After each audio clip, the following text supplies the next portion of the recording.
ওইটা আপনার দোকান? আমি খাবারটা খেয়ে নিয়ে এক্ষুনি চলে যাচ্ছি। আরে না না দাদা, আপনি খাচ্ছেন খান না, আমি সাইড দিয়ে দোকান খুলে নেবো। আর খাওয়ার সময় এত কথা বলতে নেই। ঠিক আছে।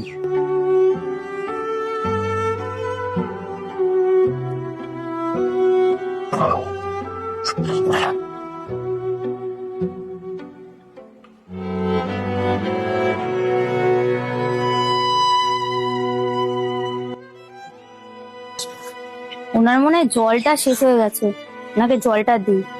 দাদা, হ্যাঁ দিদি বলুন। আপনার মনে হয় জল শেষ হয়ে গেছে, এই নিন এই জলটা খান।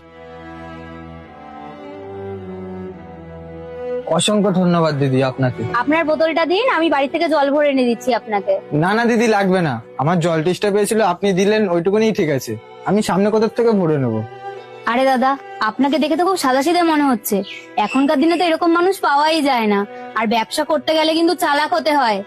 আচ্ছা দাদা, আপনি কি নতুন শুরু করেছেন ব্যবসাটা? হ্যাঁ দিদি, আজকেই আমার ব্যবসার প্রথম দিন। আর এর আগে আমি একটা প্রাইভেট কোম্পানিতে চাকরি করতাম। তারপর কোম্পানিটাও বন্ধ হয়ে গেল, আমার চাকরিটাও চলে গেল। এছাড়া সংসারটাও তো চালাতে হবে, আর হট করে কোনো জায়গায় চাকরিও তো পাবো না, তাই বাধ্য হয়ে এই ব্যবসাটা করতে হচ্ছে। না না দাদা, আমি আপনাকে ছোট করছি না। আর টাকা ইনকাম করার জন্য কোনো কাজই ছোট না। রইলো বাকি এই দুনিয়ার কথা, এই দুনিয়াটাই উল্টো। দুনিয়ার বেশিরভাগ মানুষ সবাই আপনাকে ছোট বড় কথা বলবে, কিন্তু কেউ এগিয়ে আসবে না আপনাকে সাহায্য করার জন্য। হ্যাঁ দিদি, আপনি ঠিকই বলেছেন। সকাল থেকে তো আমাকে সবাই তাড়িয়েই যাচ্ছে, একমাত্র আপনি যে আমাকে সাহায্য করলেন, আপনার দোকানের সামনে আমাকে বসতে দিলেন। দাদা, পটল হবে?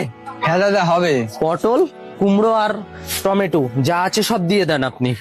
আর একটু তাড়াতাড়ি দেবেন দাদা। হ্যাঁ দাদা এক্ষুনি দিচ্ছি। আশেপাশে কত খোঁজা খুঁজলাম, একটাও সবজির দোকান পেলাম না। আপনাকে পেয়ে যে আমার কি উপকার হলো বলার মতো না দাদা। আরে দাদা, এখানে এখন সব সময় তুমি সবজি পাবে। আর তোমার আশেপাশে সবাইকে বলে দেবে যদি কারোর সবজির দরকার হয় এখানে চলে আসতে। এইখানে এখন থেকে এটা ওনার পার্মানেন্ট জায়গা। অনেক ধন্যবাদ দিদি আপনাকে, আমাকে এই জায়গাটায় বসতে দেওয়ার জন্য। আরে দাদা, ধন্যবাদ কিসের জন্য? আপনি তো আমার দোকানের সামনে বসছেন, দোকানের ভেতরে ধরেই না বসছেন।